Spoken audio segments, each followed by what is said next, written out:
Namaste students. Now we will see the last topic in chapter 5 organizing, that is decentralization. When we see the word decentralization, there is one more concept, that is centralization. So there are two concepts, centralization and decentralization.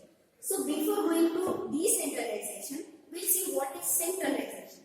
Centralization is nothing but where in an organization decision making authority will be at the top management, where it will be only in the hands of few persons. At the top management, all the authority or the decision making power, will be with the top management. Such kind of organization we call it as centralized organization. Whereas decentralization means where decision making authority is given to the or delegated towards the lower levels of the management. Such kind of organization we call it as decentralized organization. Centralized organization means where decision making authority will be at the top management, and other levels of the organization they don't have any authority to take any kind of decisions, only at the top management. That is centralized organization. Decentralized means where decision making authority, some authority to take decision will be delegated to the lower levels of the organization. Such kind of organization we call it as decentralized organization. So there is centralized and decentralized organization. Here we are studying about decentralized organization. So we'll see what is decentralization.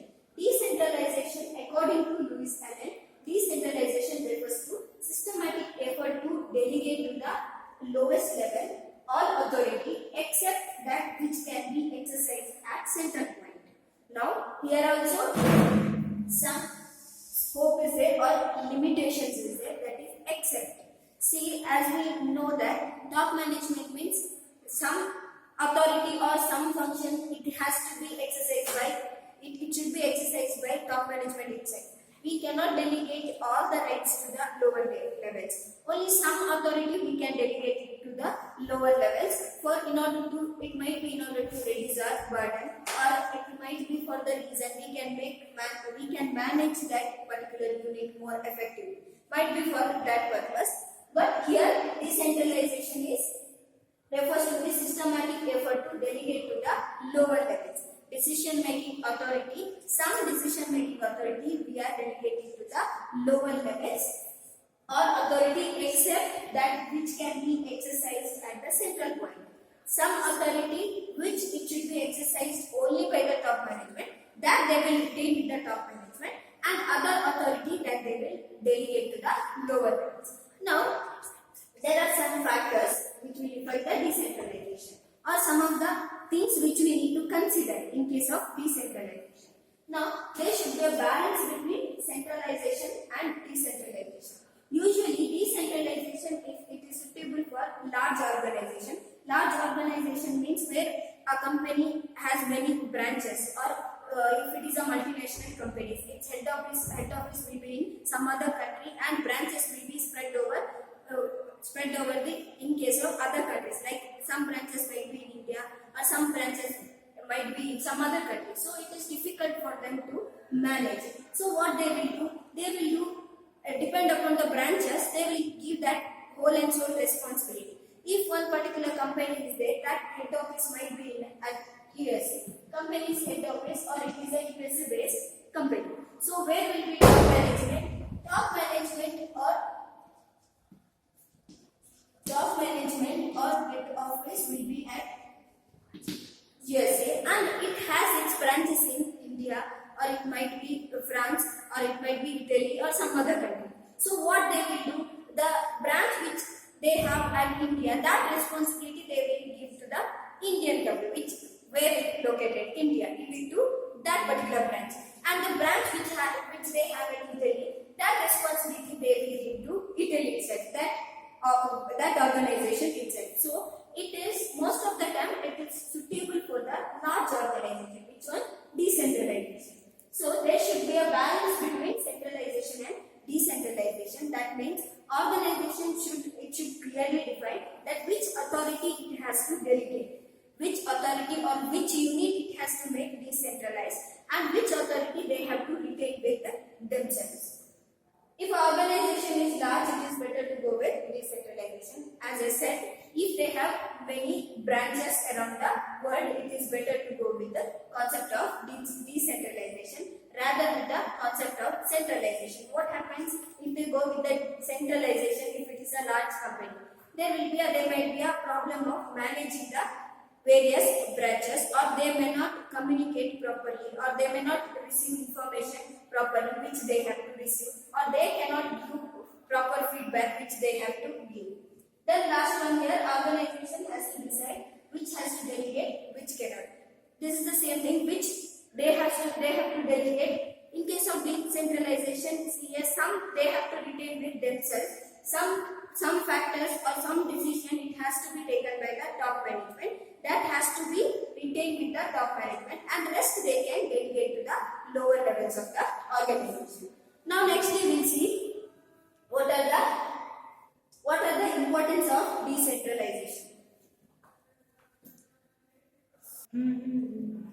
Now we'll discuss what are the importance of delegation. What are the importance of decentralization? What are the importance of decentralization? If in an organization, if it is a decentralized authority, what kind of benefit that particular organization can get? In that, first one, develops initiatives. What happens when top management gives the decentralized authority? Means when it gives authority for the lower levels to take their decisions. What happens? They will be more responsible. They will be more responsible because they have to take their own decisions. So it makes them more confidence. It builds confidence among them, and they will be more initiativeness among them because they have to take the responsibility of what they are working. They have to take decisions and they have to find solutions for their problems. When they find solutions for their problems and when they take decisions, then their confidence level will increase, and then become that initiative nature will increase among them. They'll be like, it is like a creation of leaders for future organization. So it is benefit for development of their initiativeness or to build their self-confidence, or it makes them to self-reliant. Self-reliance means they depend upon themselves rather they are depending upon others or top management. They depend upon themselves. So it builds their self-confidence and it makes them self-reliant. Then develops managerial talents. What happens when they take their decisions and when they find solution for their problem? It's an opportunity for them, which has given by the top management. It's an opportunity to utilize their talent and skill. When they enter into any of the organization provides some training. Rather than having training, when we execute it, we get more knowledge. So same thing happens here. They can utilize their own talent and skill. They can develop that, and that what training they receive from the organization, they can combine both and they can work more efficiently. So it will build their, or it will increase their managerial talents or skill or knowledge.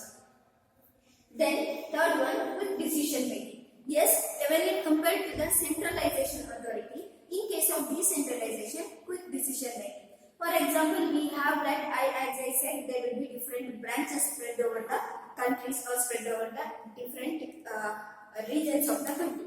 So they have given that authority. That is a decentralized authority means it is not necessary for that particular unit to wait for the top management for any of the decisions, because they have that their right to take decision and find solution. So here decision making will be easy and it will be quick rather than centralized authority. Then relief to the top management. Why it is relief to the top management? In one aspect, it delegates some of the authority. Their part of work will go to lower level. So there will be relief in that case. And one more thing, it is not necessary for the top management to personally go to a particular unit and observe how they are working. So that burden also will be reduced. So it is one way, it is relief to the top management so that they can concentrate to other developmental aspects. One thing that they can, if they reduce their part of work, they get some time. And one thing they cannot, it is not necessary for them to supervise personally, to go to that particular department and to supervise. Then delegate authority to the lower level. There will be different departments in the organization. That departmental head will take care of that particular department. For example, we will see for the production department, then finance department, then marketing department. There are three or some other departments are existed in the organization.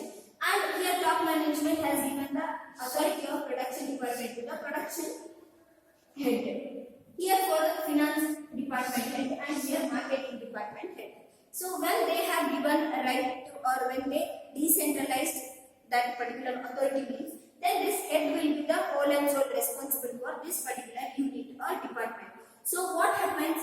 Then he will take care of this particular unit more efficiently and effectively because it is his responsibility which has given by the top management. And there will be this particular head will take care of this particular department and he will take care of this particular department.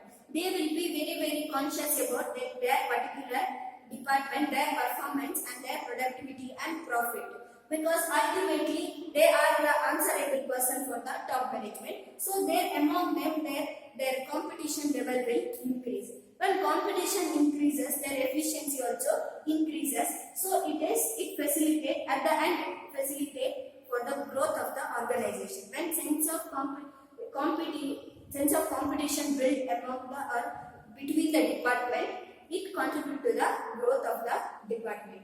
So here, if it comes to better control, same way when rights has been given to different departmental heads, what happens? It is better to control. Now, if we take top management, if it is a centralized authority, the top management has to look into entire unit or all the branches.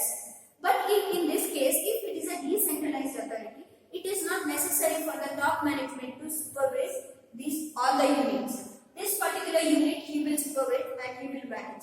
This particular unit, this finance head will supervise and he will manage.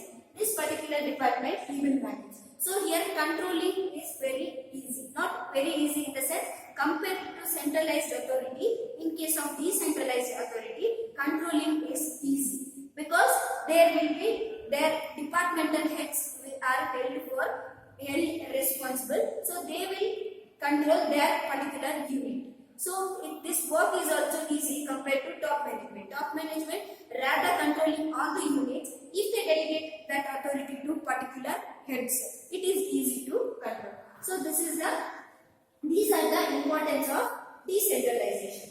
These are the importance of decentralization. Now we'll see what is the difference between decentralization and delegation. As I said, delegation is also transferring of authority to the lower level. Even decentralization also transferring the authority to the lower level. So you might be confused over there. That is what is delegation and decentralization. We'll see. We'll prepare one comparative chart and we'll see what is decentralization and delegation. We'll see now what is the difference or comparative study of delegation and decentralization. As I said, you might have confused with these two topics because when I was explaining about delegation, also I told it means we are transferring some of the authority to the lower levels. Here also I have told transferring authority to the lower levels. But here the main difference is in the case of delegation, it is by manager in order to reduce his burden of work. In order to reduce his burden of work, he delegate or he transfers his part of his work to his subordinates. Here he delegate in order to reduce his part of work. He delegate his part of work to his subordinates. But in this case, decentralization, top management, in order to increase the role of the employees or role of the subordinate, top management, it delegates some of the authority to lower levels of the management. There is difference. Here it delegates the work or it transfers the part of work. Here they transfer the whole authority of one particular unit maybe. That is a greater responsibility. Here a part of work is delegated. So that is the difference between delegation and decentralization. We will see one by one. Here basis. The first basis it is nature. Delegation, it is a compulsory task. Compulsory task organization. He might be an efficient person or very knowledgeable person, but he cannot carry out all the activities of the enterprise. So he has to delegate or he has to transfer some part of his work. So it is a compulsory task in everywhere, every organization. Manager himself, he doesn't do all the work. He will make his subordinate to work. Some work, the managing work he will do, or some supervision work he will do. Rest activities he will delegate or he will transfer it to subordinate. That is with delegation. And if it comes to decentralization, it is an optional policy decision. It is an optional for the top management. It may delegate its decision making authority to the lower levels, or it can take it based on their circumstances and situation. As I said, if an organization is in a large size, if it is a large organization, it has many branches all over the country. So it has to delegate. It has to delegate. For example, head office is there at Delhi, and one branch is there at Bangalore, one branch is there at Bombay, one branch is there at Chennai. So for the person who is at the top management, he cannot monitor all his branches. So what he will do, he will give to the responsibility of Chennai branch to that manager. He will give the responsibility of the branch, the Bangalore branch to that manager. That we call it as decentralization. So it's an optional policy to the top management. They can make their authority as a decentralization or centralization, which is convenient for them. Then if we go to second one, freedom of action. What kind of freedom they get? In case of delegation, more control by supervision, less freedom to take own decision. In case of delegation, when manager transfers part of works to subordinates, what happens to the subordinate? He will be having less decision making power. He will be having less decision making power. He should complete his task. He cannot take any decisions upon that. He has to complete the task assigned by his superior and more control by superior. Superior or manager will be having all the control. He just delegate his work. Subordinate, he has to complete his work and he has to submit. That is with the freedom of action. And in this case, less control over the executives, greater freedom of action. If there is a decentralized authority. As I said, one branch is that top management is there at Delhi. It decentralized its authority to different branch level. Now, what happens when it decentralizes the executives, those who will be at the top management, that is the Delhi, he will be having less executives. Once he decentralized, his burden or his authority or his power will be bit reduced, and greater freedom of action to the branches for whom we have given the authority. For now, the branch manager of Chennai, he will be having greater freedom related to that particular branch rather than top management. Rather than top management, with respect to that particular branch, he will be having greater freedom rather than top management. The Bangalore branch manager, he will be having greater freedom with that particular branch rather than top management. The organization as a whole, top management will be having more rights, but with respect to that branch, he will be having more power or rights rather than top management. So here, the control over executives, less control over executives, those will be at the top level, and greater freedom of action to the lower levels. To the lower levels. Now, if we see third one there, status. What kind of status they have? It is the process followed to shape tasks. Now, mainly the purpose here, we can say purpose, no? Or status. Purpose comes once again. So, we'll take it as status itself. Status means it is the process. This process, it is followed to share tasks. In order to we need to share some of part of work to subordinates. For that's what this delegation process will take place. And if we see here, it is the results of policy decision of the management. That particular organization policy says we have to go with the decentralized authority.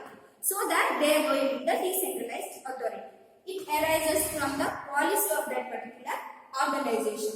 That policy says we have to go with the decentralization authority. So they go with the decentralization authority. Here it is a process in order to To share tasks, we need to include our subordinates also a part of it, or we have to give some work to them. For that's what this will take place, delegation will take place. Then what is the scope? It has narrow scope. It has narrow scope in the sense it is only between the superior and his immediate subordinate. Manager and his immediate subordinate. It will not go beyond that. It will not go beyond that. He is part of what we will transfer it to him. So it is a narrow scope. Yes, scope is very narrow. Superior and his immediate subordinate. But it has wide scope. Yes, scope is wide. Not only with the manager and immediate superior. It's with from top management to different branch level. Top management to different branch level. Then in that branches, once again with the employees. So it's a yes, scope is wide. Yes, scope is narrow.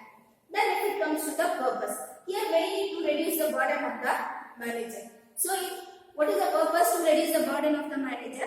If his burden is reduced, then he can concentrate to other work. This is the purpose of delegation. If we see decentralization, to increase the role of subordinates by giving them more autonomy.